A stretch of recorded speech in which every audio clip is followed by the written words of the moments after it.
Nalu FM Finance Podcast. Insight into the financial markets. I mean, we're not aware of another, but I'm sure there must be somebody doing something along the same lines. And if there isn't, I think there certainly will be in the coming years. This podcast is powered by Vesta, the engine behind active management. Vesta is a Switzerland-based fintech startup that provides software for issuers of actively managed certificates to automate their value chain fully. Visit Vesta, VESTR.com to schedule a meeting with an expert and to learn more about Vesta. I'm here with Kevin Gray, who is part of the team that manages the Fortem Capital Alternative Growth Fund. The Alternative Growth Fund invests in alternative beta strategies sourced from across the asset class spectrum. Nevertheless, there are many different descriptions around for alternative beta, like smart beta, quantitative investment strategy, factor investing. But what is your definition, Kevin, regarding what the Fortem Capital Alternative Growth Fund does? Sure. I mean, thank you very much for having me, firstly. And I think the most important point to appreciate when it comes to factor or beta investing or even risk premium investing is that it already does and always has really underpinned the investment management industry. So a factor or type of beta is simply what we would use to reference a specific driver of return. And historically, portfolios have really been anchored in a single factor, the growth factor, or what has come to be known simply as beta. And the most obvious manifestation of that is with regards to companies. So companies that extract growth from the economy and return it to shareholders in the form of dividends and capital appreciation of those companies' share prices. And the fundamental pillar around which the investment management industry as a whole is built is this narrative that if I am long equity for long enough, then I will make positive returns to some degree or other. Or another way, on average, I'll be rewarded for taking risk over the long term. Hence, you get to that standard model asset allocation of 60% allocated to equity, or what we can call the growth factor. And the long-term assumption is that this should be the main driver of any portfolio's returns. And indeed, that growth factor has been really persistent and rewarding. You only have to look at the returns or the long-term returns of equity markets over decades to see this. And when you do look at those returns, I guess it might also beg the question, well, why does anyone invest in anything other than that growth factor that they're accessing through equity? And the simple answer to that is, well, some don't. Some do just purely invest in equity. And obviously, I think most retail portfolios would fully be exposed to equity. But for the most part, especially when considering the more institutional side of the industry, the profile of equity returns is inappropriate for the vast majority of investors to be fully exposed to. And of course, when we're talking about risk tolerance, it's going to be a function of ability and willingness to bear risk. So when you look at an individual, and particularly those whose money is being managed by a professional third party, and so has a regulator looking over their shoulder with a much keener eye on suitability or appropriateness than was the case pre-2008, things like time horizon, liquidity needs, and the overall asset base are going to dictate that ability to bear risk, while more psychological factors are going to determine willingness. So equity itself happens to be pretty volatile and also has this undesirable trait in that its returns are negatively skewed, or in other words, that the crashes, and the clue there, I guess, is in the nomenclature, tend to be short, sharp and very painful. So 2020 being a prime example, while recoveries on the whole, maybe except this year, tend to be more gradual and a bit more measured, relatively speaking. So when you look at equity crashes of the past, how many investors that had 100% equity portfolios in March 2020 or 2008 would have decided that enough was enough and crystallized huge losses?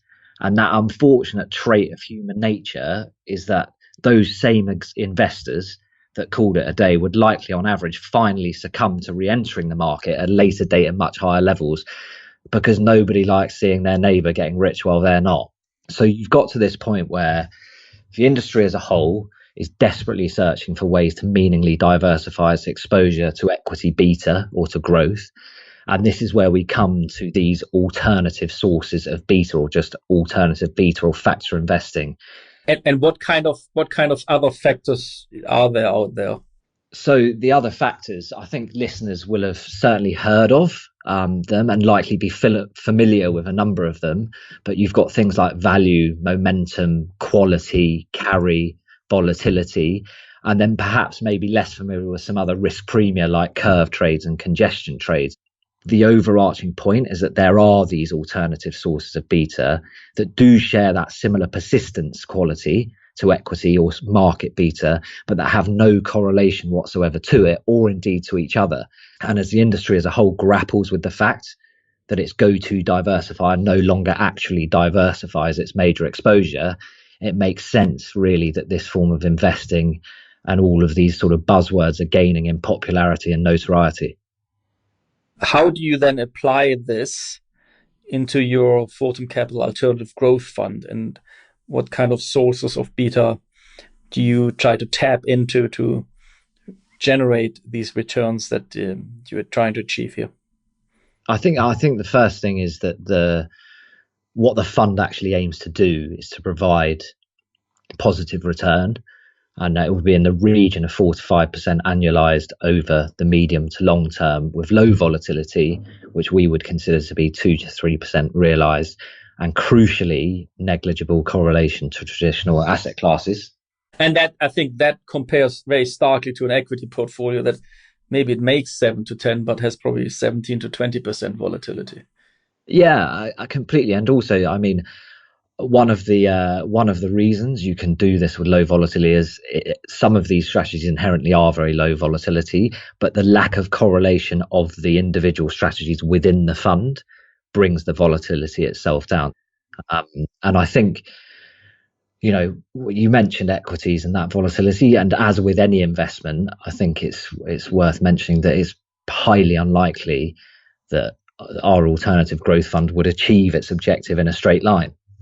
You know, we would expect more like 2% in a liquidity driven bull market, 4 to 5 in more normal markets, if that sort of makes any sense anymore, and 6 to 8 in a bear market. But if there were to be one thing I would say that the fund's overall objective is aligned with, it's to be nothing other than a true diversifier. So it sits squarely in the alternative space, and although clearly not riskless, the key point is that its risk contributors are entirely different through these investments in alternative sources of betas, alternative factors to those risk contributors driving the rest of a multi-asset portfolio. Can you maybe briefly walk us through the investment process or how you construct the portfolio of the fund? I know we're all at Fortem pretty firm believers in the beauty of any investment process being really in its simplicity. And it's definitely something that we try and keep in mind with regards to how the funds run and how the portfolio is constructed at really a holistic level. But as with any process, you start with the universe. So we have over 500 strategies across factors and asset classes that we're tracking on a daily basis. As you would hope, the growth factor is not in our universe, so it's excluded even before the universe stage. And then we employ two major screens. So the first screen is a correlation screen. And sort of when we look back at that overall fund objective, which is to produce positive returns, low volatility, negligible correlation to risk assets, including equity, then naturally any individual strategy's correlation to equity is really going to have to form a cornerstone around which the overall fund is going to be built. And when looking at those top level factors and premia that I kind of mentioned before, there are some that are clearly correlated to equity. The obvious examples being short volatility and certain carry trades. Again, this should intuitively make sense. If you're short volatility, you're, for want of a better sort of way of putting it, short the VIX, short the fear index. So we can easily say you're long confidence, which is going to be highly correlated to risk assets and equity. And then the classic carry trades of borrowing in developed market currency to invest in an emerging market currency for a yield pickup will do particularly well when there's also relative appreciation in that emerging market currency. And that is typically a phenomenon that's going to coincide with strong global growth and a supportive environment for equity. And again, with carry, you say the same about IG and high yield credit. So by screening core strategies that are outside of our desired correlation range, at the very sort of first hurdle, we can ensure that the fund is statistically uncorrelated to risk assets. And then we go one step further with a second screen. So our preference would be for strategies which, in addition to having that statistical lack of correlation, also have an underlying structural reason why any particular persistent return or premium exists. I have a question for me. You mentioned 500 strategies that you monitor on a daily basis. I presume these are provided from different providers, but obviously there's overlaps or similar strategies on the same factor that you're trying to access. How do you, in a sense, pick the best one out of this? So after the screening process, we're obviously going to be left with a load of strategies that are of interest. Any that are of particular interest, and this is where we get to sort of an experience and common sense overlay, are put through a rigorous due diligence process, including correlations to the current portfolio and individual portfolio constituents. We do scenario analysis and modeling, and any new strategy requires complete sign-off by each member of our global risk committee. But the strategies themselves, as you said, there are numerous strategies or ways of implementing a strategy per factor, and each one will have its nuances. But preferably, we would like to have at least 2 different ways of implementing a strategy per factor. And simply that is in order to diversify within our own fund model risk. Now, you ran us through how you actually go into or take a position in one of these strategies. When do you decide to get out of them? When do you decide, there is no opportunity anymore? So that sort of would come down to the more construction side. And I think, assuming that we have a bunch of strategies that 1 work, 2 are uncorrelated to traditional beta, and 3 are uncorrelated to each other, we can then look at that construction, both in terms of adding positions, taking away, upsizing, downsizing. And here there is another really useful characteristic that many of these alternative sources of beta have. And that is that while they are uncorrelated to each other and to market beta, they are what's known as autocorrelated. In other words, their time series of returns is correlated to a lagged version of that time series. But what that actually means for us is they tend to work for fairly long periods and similarly not work for fairly long periods. And I guess the classic example of that currently would be equity value, which hasn't worked for 15 years. But the fact that these factors or alternative sources of beta go through these long periods of working and vice versa means that we can implement a slight, and it is slight, momentum overlay in terms of sizing and gaining or losing exposure to specific factors on top of looking at weights on a risk basis, i.e. looking at the risk weight of each factor in the portfolio. So when we talk about entering positions or upsizing positions or downsizing, there's definitely an element of what overall factors are working and which aren't. And kind of in relation to that is where we come to what we would call our common sense overlay, which is just an acknowledgement that different factors have different preferred environments. So some prefer high volatility to low, some flat curves to steep curves, and some sort of a reflationary environment to a deflationary one. And so again, there's a slight tilt towards the overall environment in which we find ourselves. And that kind of ensures that the fund is gently tilted towards those different regimes. Understood. Now, I think you already highlighted quite a few things that make you stand out versus other ones, but is there other things what makes the strategy of the Fortem Capital Alternative Growth Fund different than what else is out there? So I think that first statistical screen makes it different to probably 90% of alternative beta strategies out there. And then that added layer of, in addition to just simply screening out things that are correlated to the growth factor in portfolios, that added layer of looking for structural reasons for its return source that are independent of macroeconomic drivers, I think is what makes the fund almost unique. I mean, we're not aware of another, but I'm sure there must be somebody doing something along the same lines. And if there isn't, I think there certainly will be in the coming years as the problem that the industry has of bonds being an inappropriate diversifier kind of manifests itself maybe on the downside rather than the upside as it has for the last 10 years. Next thing is, how do you then get exposure to these strategies? Can you buy it via an ETF? Do you trade it yourself? Certain things? Do you do it via swaps? What are the options and what is the best? So I think this probably actually would be the other differentiator of this particular fund, is how we actually structure it and gain exposure to these strategies. So the fund, as with our progressive growth fund, is fully backed by very short-term, high-grade sovereign debt, currently extending to gilts, treasuries, and Japanese government bonds. So this, at its core, is what any investor actually owns. And any fixed interest is swapped for a LIBOR stream, soon to be SONIA, and then that is swapped for exposure to the desired strategies. Those strategies will be executable daily, and crucially, any cost to exit them is contractually stipulated at outset, as they would be with a swap and a swap way of doing it. And what that really means is twofold. Firstly, we know how much it would cost to liquidate the entire fund at any time.